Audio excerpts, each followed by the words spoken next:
We thank you, thank you, thank you for protecting us and our community in this COVID-19 crisis. And we thank you for your healing hand of the 3 people in our county who have recovered. We know how blessed we are, but God, help us to remember that every day is a new day in our life, and we want to honor you for this. We ask God that as our city council and city workers are working to do the best that they can under these circumstances, that you will touch their hearts and their minds to do what is best for our community. And we praise you and we thank you in all things. In the name of Jesus, I pray. Amen.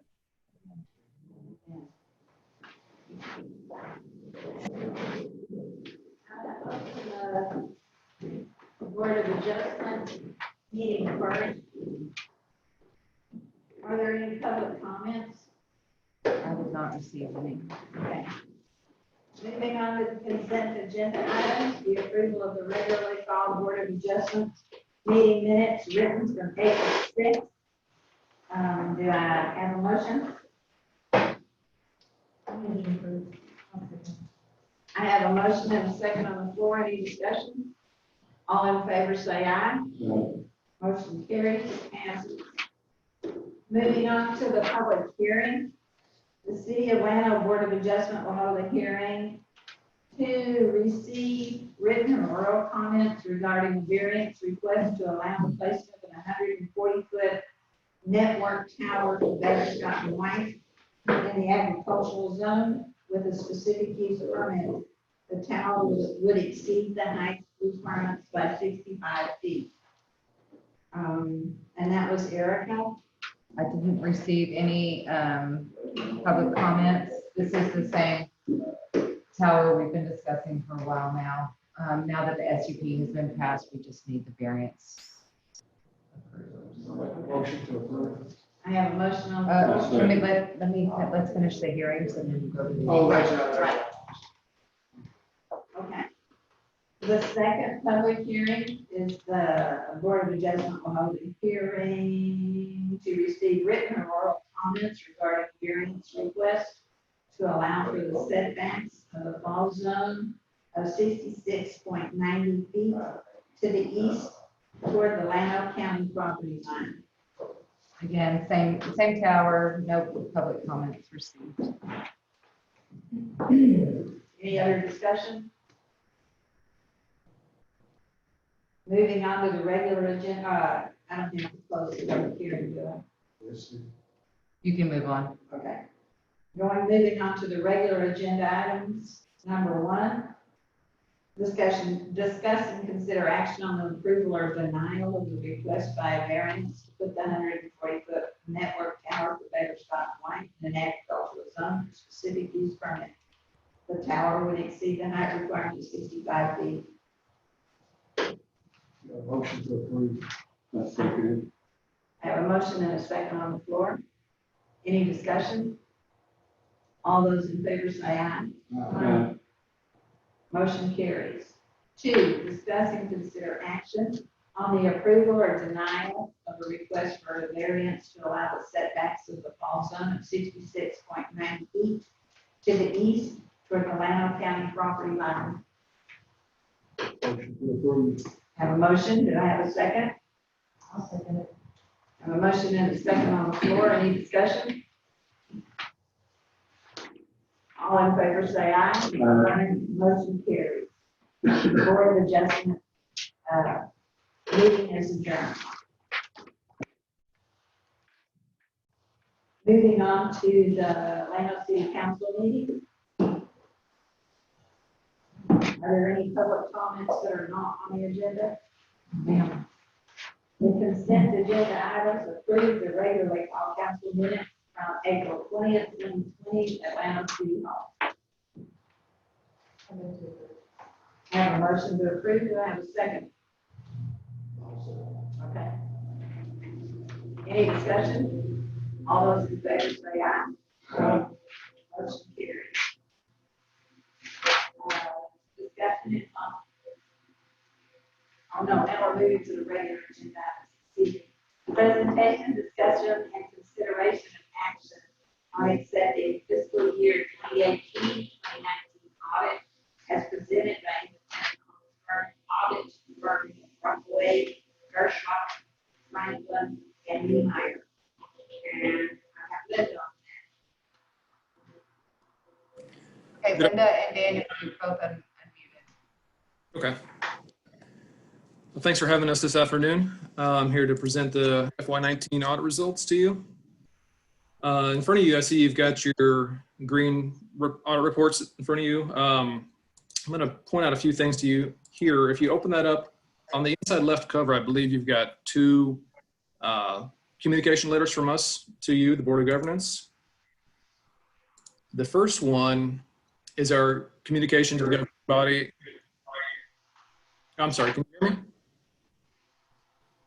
I just said there are three. I have three. One of them's the management. Okay, Okay. we got it. There You got it it? is. Yes, sir. Okay.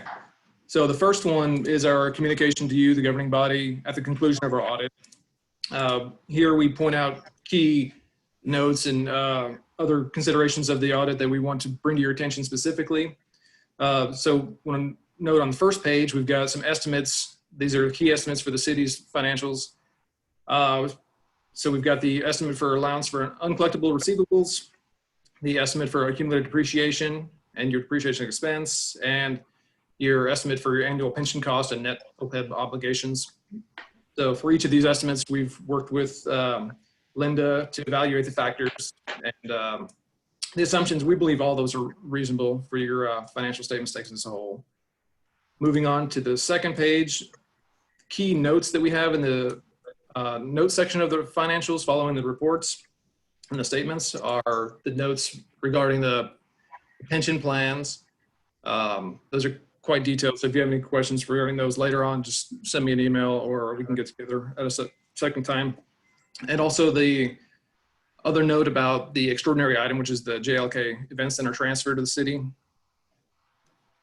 Below this is where we would indicate to you any other issues with the audit or with management disagreements with accounting principles, for which there was none. So moving on to the next letter that was in your cover. This is our communication to you on the significant deficiencies and material weaknesses. So we do have several of those. I wanted to go over those quickly with you. All right, so first, if you go to page 2 of that letter, we'll start with material weaknesses. Material weaknesses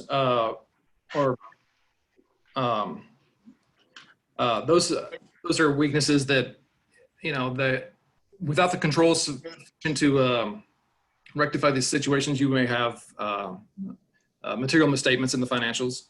So the first one is that we believe that the council is not receiving the information timely on the financial information monthly.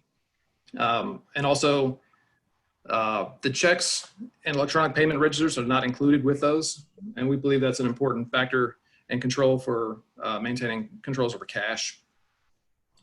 So our recommendation is simply to have Linda create the financials for review in the subsequent month, and then also include in those financials the check registers and electronic disbursement registers for your review. The second material weakness has to do with bank reconciliations. So presently, those are reconciled and reviewed within the accounting department, but because it's such a small department, we think it's a good control to put into place that the city manager and at least one member of the city council review those reconciliations for unusual activity or unusual reconciling items, and also have access to the bank statements themselves. So that in itself is a powerful control in identifying unusual or erroneous transactions. On to the next finding, finding 2019-03. So presently, the accounting department doesn't have year-end closing procedures. We would like them to get that implemented so that your financial records in the system itself are accurate and up to date, and they're in compliance with generally accepted accounting principles. The next one, number 4. So there's a utility billing AR report that's coming out of the AR utility billing module. This needs to be reconciled monthly to the receivable accounts in the general ledger. We did notice that there were some small incongruities there. At this time, they're not material themselves, but it could become that material in the future. So we want to recommend that those be reconciled monthly. Material weakness number 5 is the last one. This one has to do with federal expenditures. And so when you have federal expenditures, you have to follow what's called the Uniform Guidance 2 CFR 200. And you have to know what period the expenditures belong to so that you can have a total for the year, so you know if you have a single audit or not. And we believe that some of the expenditures were not properly identified as federal expenditures, or expenditures of federal awards rather. So we recommend additional training for management and anyone else involved in the use of federal funds so that we can accurately track these totals. Moving on to significant deficiencies, you have an allowance for property tax fines and utility billings, and this should be determined based on an analysis of uncollectible receivables year to year or month to month, if that was the case. So presently this is not done. We would like that to be put into place for the next year. Significant deficiency 2019-007. We did note during the audit several instances of non-compliance with the city's purchasing policy. I believe it's from a 2009 policy was put into place. It may need revamping. Linda says she's going to look into possible changes or updates to that for you to consider. But again, it could be rectified with additional training for anyone who's involved in the purchasing or procurement process. And then the next finding, 2019-008. So there's several payable accounts that we noticed were unchanged from year to year. It's possible that they got recorded at some point and were never rectified and cleaned up. Presently, these are not material in accumulation of each other, but we recommend that these accounts be reconciled monthly or quarterly to make sure that they are accurate and the city's liabilities are not misstated. Significant deficiency 009, 2019-009. This one also has to do with federal expenditures. There are certain provisions in the law 2 CFR 200 which require written procedures and policies for specifically determining the allowability of costs, conflicts of interest, and procurement practices. These policies, written policies and procedures aren't fully integrated just yet. And again, this is an issue of needing more training and a development of these policies and procedures to maintain compliance or come into compliance with 2 CFR 200. And lastly, for our significant deficiencies, the utility fund depreciation is a material amount, and it appears that it's not estimated and incorporated into the budget. And because it's a significant balance and impacts your end of year net position, we think it should be incorporated into your monthly financial presentations.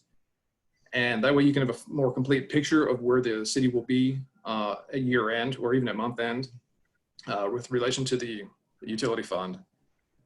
And we're working with Linda to get that information into her monthly packets.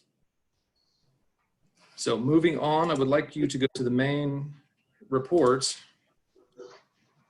which is bound there. Where did mine go? So let me bring your attention to our audit report, and that starts on page 5, or if you're looking at the PDF, it's page 8. So in here, the most important component of this letter, 6, is the opinion. So our opinion is unmodified, which is to say it's a clean opinion. The financial statements are materially correct. Now, if you would scan down to page 22, we'll look at the, excuse me, here we go. We'll look at the fund statements for the general fund, which is, I believe, what you're used to seeing. Most city councils are operating on the fund basis. So on page 22, that's PDF page 25. We've got the general fund, capital projects fund, which is a major fund, all other funds combined into the third column, and then total, of course. So on the balance sheet here for the general fund, the most key number is the unassigned fund balance. That's going to be near the bottom. You've got an unassigned fund balance in the general fund of 1.399 million. Now, those are the funds that are available. They're not encumbered. They're available for your general operating. So putting that in terms of months of expenditures, that's just under 3 months of operating expenditures based on the FY20 budget. Now, if we were to compare that to the prior year, your unassigned fund balance has increased. Last year was at just over 1 million, and last year's unassigned fund balance was 2.8 months, so you've improved in that respect.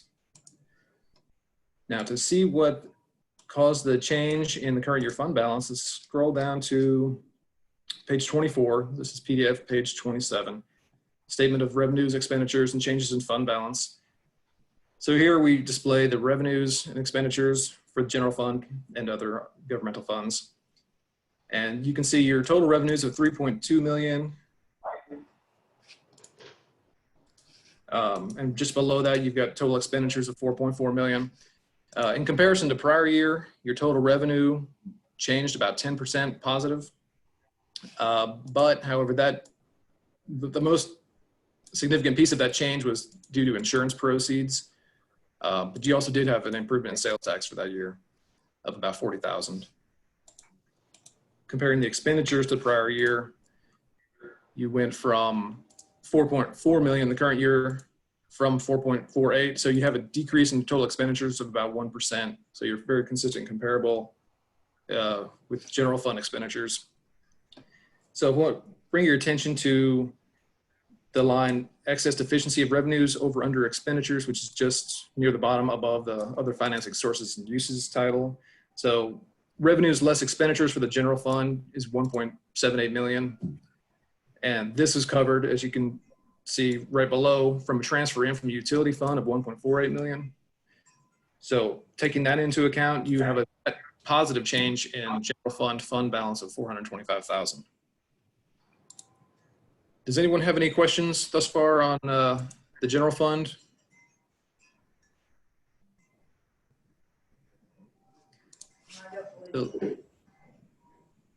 I'm sorry, what was that? No, sir, not right now. Okay. Moving on, I'd like to draw your attention to page 30 and 31. These are the utility fund statements. We'll start with the balance sheet. Statement of net position. So page 30 has your assets and deferred outflows, which are by and far related to the pension. And then on page 31, liabilities and deferred inflows and net position. So looking at page 31, similar to the general fund, you have unrestricted net position. And again, those are the funds that are available for operating expenditures, are not encumbered or restricted. And so you have $2.5 million of unrestricted net position for the utility funds.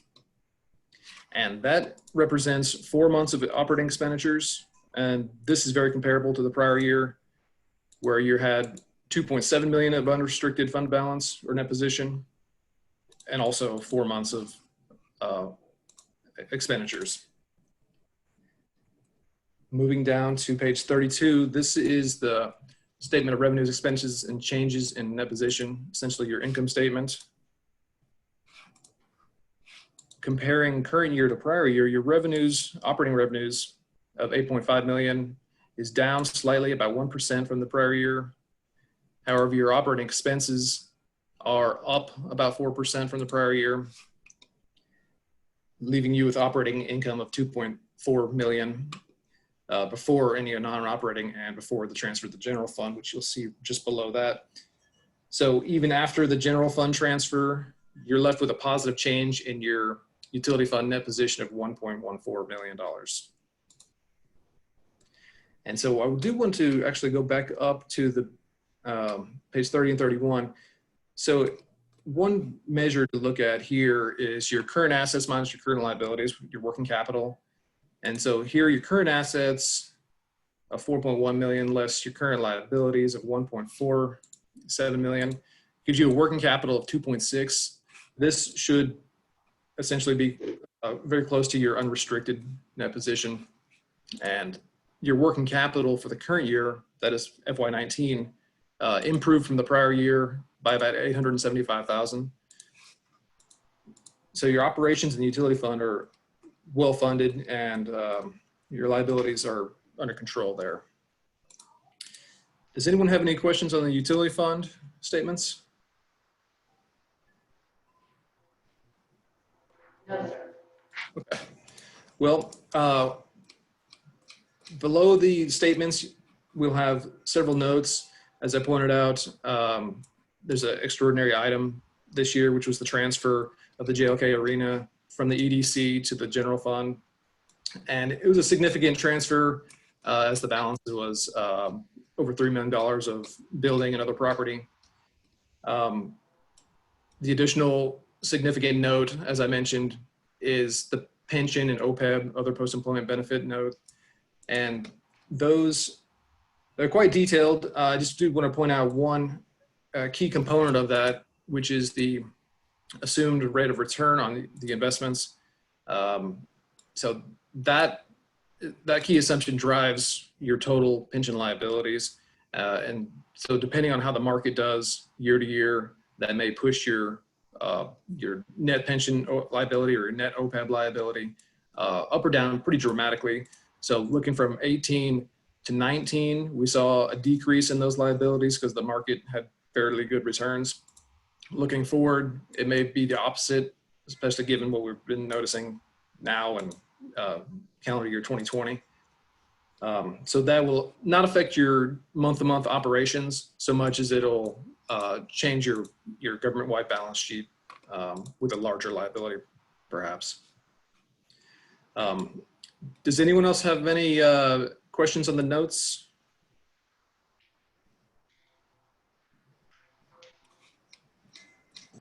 No, sir, I do not believe so. Okay. The last point I wanted to bring up or show you is the page 97. This is our schedule of findings and questions costs. I did want to reiterate that our auditor's report is an unmodified opinion, which is to say it's a clean opinion. And following page 97 will be a repeat of the significant deficiencies and material weaknesses that we identified previously. And as I said, we're working with Linda to help y'all get policies and procedures in place to rectify those. And so this year's single audit was revolving around the capitalization grants for clean water, and that has to do with your wastewater treatment plant, the filtration project. And so the difference here between the reported findings here is that we have the corrective action plan, which Linda developed. And as I said, we'll be helping to implement those so that in the following audit, those can be rectified and not be a finding at that point. And that's all I have for you guys. If you have any questions, feel free to ask, or if you want to have more time to peruse the report, you can email me or contact me through Linda and we can get some answers for you.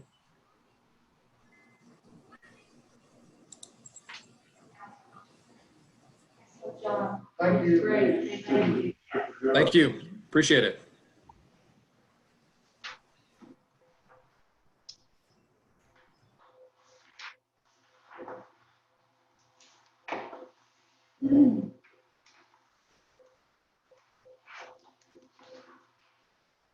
Okay. Yes. Yeah, I'll make a motion to approve. okay, I have a motion to approve the audit. we get a second first and then or you need to ask that? Well, I just need, no, not him, I just wanted to know if there's a time on getting some of these deficiencies corrected. Linda, did you hear the question? No, Is there a timeline on getting these things corrected? no, we don't have a timeline. It's going to take a lot of time.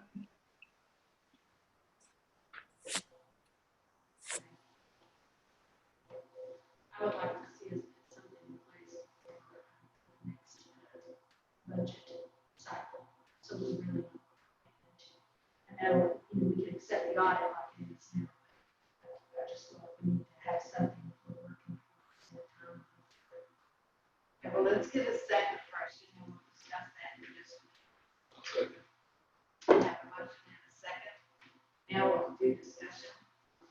I do think one of the auditor's suggestions was that we have a city manager and a council representative look at the accounting, and I don't know how often they meet or how they want to do it, but I think it would be nice if we put something like that in place.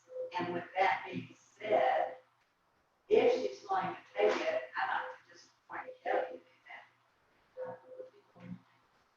Okay. It's a reconciliation. Yes, all right. And, yeah, we can discuss my other questions that I have. Sure. Okay.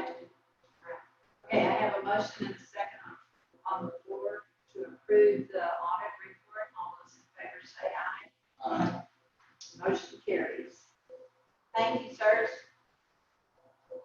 Discussion and possible action regarding a request to place signage on Fourth Street to honor the high school class of 2020.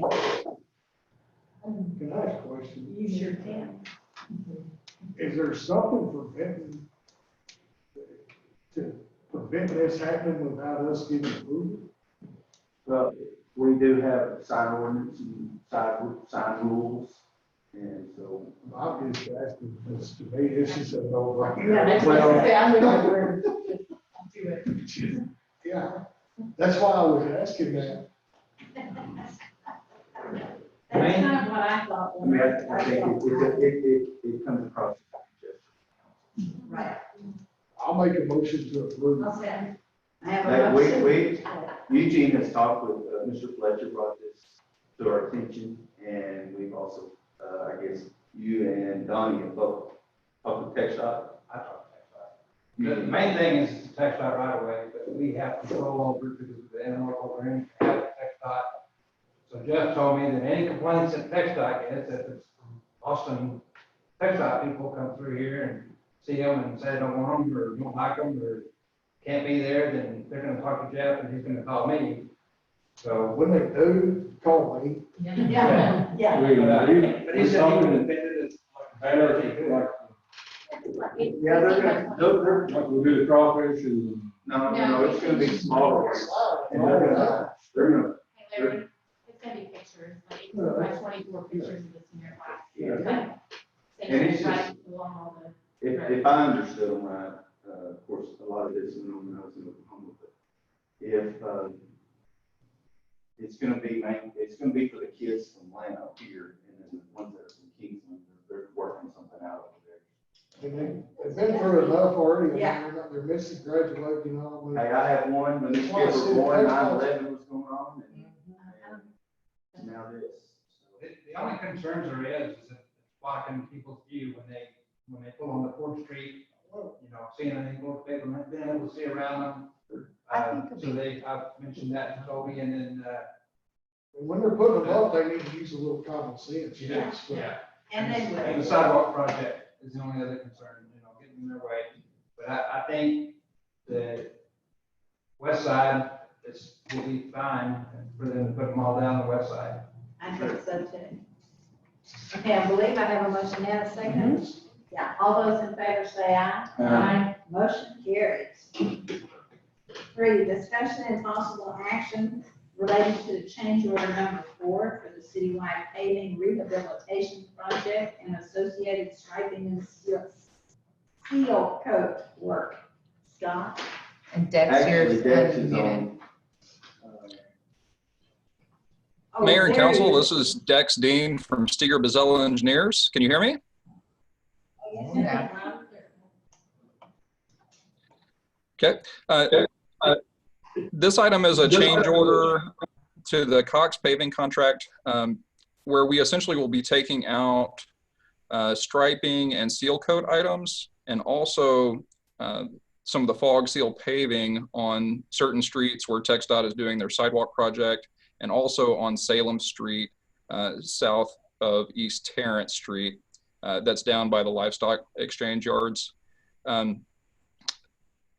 What this amounts to is a $45,000, roughly $46,000 savings. The total is $45,649.82, and it should be in the financial impact section in your packet. That would come out of the Cox contract. And the hope here is to get striping and seal coat done sooner than we would be able to through the Cox contract. So there would be an additional cost associated with doing the striping and seal coat. And that had been discussed with city staff and reviewed with city staff. And right now that total would be $65,208.73 to get that work done, hopefully before Cox finishes paving. I reserve the rest of my time if there are any questions.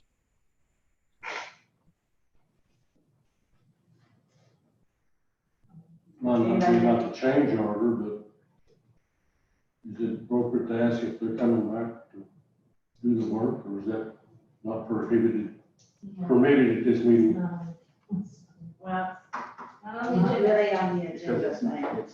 because it's not on the agenda like that. Well, if I ask, You can visit me afterwards. we can put it on the agenda for next time. Okay. We can. Any other questions? I'll make a motion to approve the agenda. All right, do I have a second? Second. I have a motion and a second. Any discussion? All those in favor say aye. Motion carries. Number 4, discussion. Thank you. Thank you. Thank you. Discussion and possible action regarding various issues related to the impact of COVID-19 on public health, safety, and welfare of the citizens of the city of Atlanta, as well as the functions, operations, and employees of the city of Atlanta. The necessity of city council to take immediate action to protect the public health, safety, and welfare of the citizens of the city of Atlanta, and the operation, management, security, staffing, and performance of the city of Atlanta. Functions and facilities, including but not limited to suspension of certain policies and fees related to city utilities. And that one has Scott. I think I'm gonna refer to Linda, because I think she has some questions on the late fees, credit card fees. Okay? Linda, you want to address those? Can you guys hear me? Yes, ma'am. Yes. Okay. On March 23rd, you extended your emergency declaration for 30 days. And so basically it made it where we would not be charging any fees or disconnecting our customers for services provided through the month of April, which the cutoff day for the April services is June the 7th. I'm just making sure to find out if you were considering extending your declaration period and want to extend any of that, or we're going to hold in place with the timeline that we currently have. If the customers have a COVID related problem in paying their bill, they can make an application before the cutoff day of June the 7th to request a 90-day extension. And if Scott approves that, they'll have 90 more days to pay their bill. But I just want to make sure that we're holding to that timeline. June, is that what I'm understanding? But as far as the declaration, I think because the judge declared it, that we don't have to. We are currently under the county's disaster declaration, so the city no longer has one. I think the issue that Linda is saying is that we approved, or you guys approved the waiving of the fees and the late fees and all of that disconnects as long as our declaration was in effect. So once it's expired, which it expired on the 23rd, that order is no longer applicable. I don't see that we should extend it. It's my personal opinion. Has she, how many applications have you had on this, Linda? Any? We've told people to wait to make their applications till the middle of this month when they know what their position's going to be. Okay. So it'd be the middle of this month that they would make their application, but yet they could get it cut off at the 1st of June. If they don't have an approved application before June 7th, yes, they would be subject to cutoff. Gives you 15 days. Unless it's extended.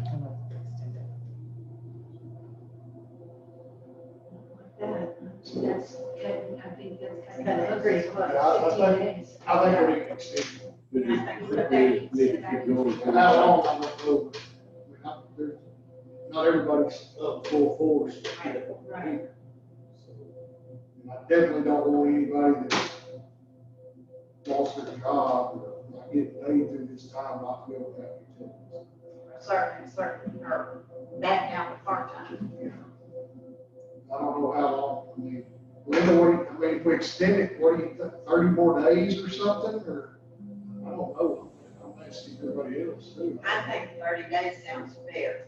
We extend it for 30 more days. Do you want to do it 30 days from the date that the current or the previous declaration expired? Yes, so the 23rd of May. So it would be through the 23rd. That gives them more time to get in and get their applications in. But still require them to submit an So no application. cutoffs until July the 7th? Correct. That's But the way I was understand it. strongly suggesting for them to get their applications in, Yes. because, give them 15 days. I don't know that that's how. Not that then this would give them, Yeah, A little bit more time. maybe not 30, they give them 30 days. Right. Yeah. So Are you- is the consensus to add 30 days to our calendar? Yes. Yes. Yes. Yes. Okay, thank you. That was taken care of. Okay. Just, I know that agenda item sounds like it's everywhere, but I just give us an opportunity to talk about a couple of different things. One is, we opened the golf course back up on Friday, and everybody seems to be abiding by the rules, keeping their distance and whatnot, moving forward to a group, and only one per cart unless, you have a family member. As long as that all, going well. I know there were some questions about, of course, y'all all heard about what's happening in Mason. And I know they had put something out like this, and I've been visiting with our emergency management, and just to give you updated numbers as a, I guess about 4 o'clock. The Texas Department of State Health Services shows us to have 55 that have been tested. 3 of those were the 3 that were confirmed positive, but now those are classified as recovered. That does not include any of the numbers from the testing that the National Guard did. We don't have those numbers. What's the timeline on that? I think it took, I think when San Saba did it, it took about 6 days, and our 6th day would have been yesterday. So I will say that I do know that people who were tested and tested negative have been told, but they're only telling Jack positive tests. Yeah, it's all that they. And that all Right. comes So from we the haven't Department received of it. Public Health and Human Services. So we don't even get, Dr. Franklin doesn't even get the information first. I don't believe, from what I understood of the testing. No, I mean, he's the first one that's going to get the county. For the positive. Because he's our, right. Right. So I guess, if you have questions, always refer people to the Atlanta Emergency Management. Or you can go to the State Department of Health Services, And the second lockdown is COVID update, and you can go to every county. And it will tell you how many's tested, how many cases they have. The little bit of difference between our reporting is in Mason, they have one doctor and one hospital. Here we have like 17. And so sometimes you don't know if those people are from Loudoun County or are they from Martin County or are they from Johnson County or whatnot. So it's a little harder to track that. Do they have any kind of idea of how many tested during that testing? There were 74. 74 tests.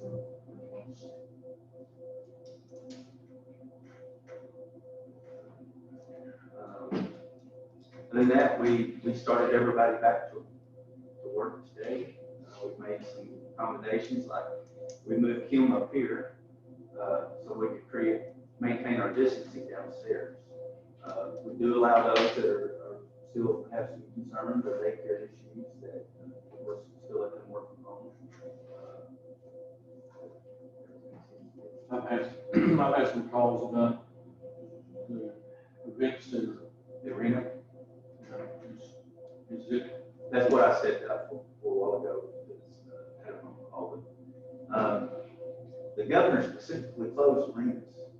oh, In an earlier order, and that is still on. and he's never opened it, to my knowledge. So I'm gonna call the judge back when we're done and visit with him about it. You know, his opening things back up. I didn't see anything about arenas. I know that there's some operating, so we need to find out if, I'm not saying that he's come out and said, okay, arenas are good to go, I'm not saying that. We need to find that out, if that's through our attorneys or somebody, TML, call TML, and find out. We can probably get TML. I don't think TML ever addressed arenas specifically in any of their I updates. never saw it either, I'm just saying that. You hearing this right?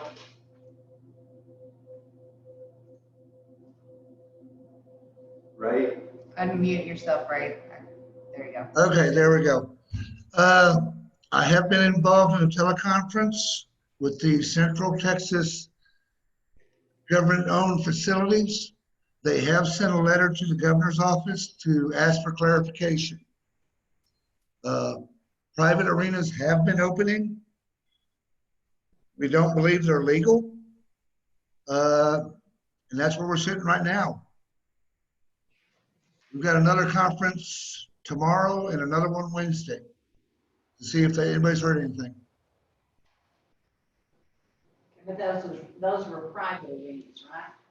The private arenas are open. Circle T, Stephenville, in Texas. There's one or two outside of Texas that are government owned that are open, but not in Texas that I know of, except for Glen Rose. I heard about a half hour ago that Glen Rose was open this past weekend. Glen Rose what? What'd you say, Ray? Glen Rose was open this past weekend. I mean, we can follow up. I can't tell you exactly what the order was, but I do know that it addressed it. Well, something that we should definitely look at is private use. You know, maybe not opening the arena necessarily to, you know, a rodeo or a roping or whatever it might be, but I know that some people have been, you know, asking private use or what have you. And I feel like we need to look into that.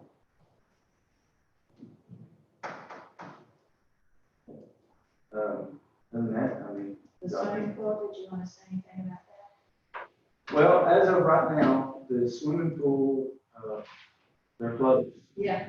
So I don't know, I guess we'll see what he, you know, on the 18th, he's supposed to come out with phase 2 of the open Texas, and we'll see what happens.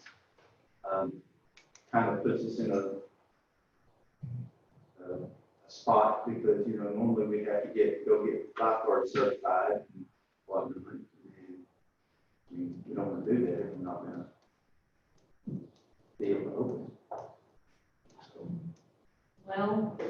suggestion to that would be, we should go ahead and prepare for it. At least have somebody licensed in case we do open. That way we can, day one, have somebody there or two people there, instead of us go, oh, now we have to go to school, now we have to get licensed. I think we should be prepared for that. Okay. That's my opinion. I talked to Nikki and she said it takes 1 week to certify them. It's $250 a person that we reimburse them to. Do we have any from last year that's willing to come back? I'm sure She didn't say. she does all of that. Yeah. So It that's, would take us probably a week or so to get the full field and operational. So as soon as we get word, we get our word, and I think it's close. so you're gonna have some So expense there. Nikki is still on board? Get the full rate and everything.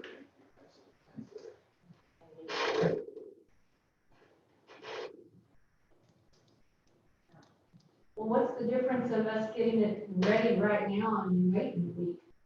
I mean, I don't understand why we could not be prepared. And just that way, when they say go, we're open. I mean, it just takes time, what, a day or so to fill it, and then get the chemicals right. 2 days to fill it. 2 days to fill it, and get the chemicals right in. I will say that everything that I have read regarding what Abbott is gonna say, we're not opening the pool. I don't think so either. There's already been some places that I can call dream, they said, For the whole, like, for the whole stuff. Yeah. What happened to the whole, this heat is supposed to kill virus? Okay. Well, if that's where they're leaning, then maybe it's not bring of us to do that. I don't think so at this point in time. We should even what they're doing, people get a little bit more from the community. I'm talking about an operation right now. I mean, no, right, this is sort of what it's, but it's off the odd, it's been windy and, we just kind of maintaining, you know, there are a lot of work to maintain, and you might not use at all, a month, maybe. Right. I agree. any other questions about the COVID? When's it gonna be open? Get your If crystal I knew ball. that, I wouldn't be sitting here. I do need a motion to accept that additional 30 days. No fees. Right.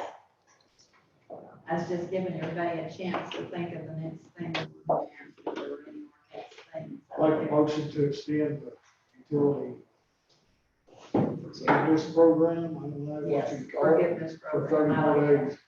Second. Have a motion and a second or several. Everybody second.